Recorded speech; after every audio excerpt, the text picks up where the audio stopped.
এবং ভগবানের এইভাবে তার ঐকান্তিক ভক্তকে তার কাছে টেনে নেন।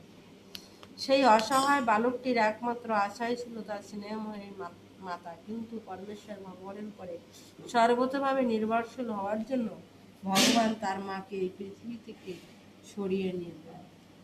নারদমুনি এটাও যখন ব্রাহ্মণ তাকে মন্ত্র দিয়ে গেল এবং ব্রাহ্মণের সঙ্গ সেই সাধুদের সঙ্গ লাভ করলো, তখন তার এই সংসারের সংসার ভালো লাগতো না। আর তখন কেননা একমাত্র মাই ছিল তার সব কিছু, মায়ের সেইটাই ছিল তার বন্ধন, মায়ের স্নেহ। জানে যে মা আমার ছাড়া মায়ের তো কেউ নাই, কিন্তু ভগবান করুণাময় তাকে এটাই তার মা মরে গেছে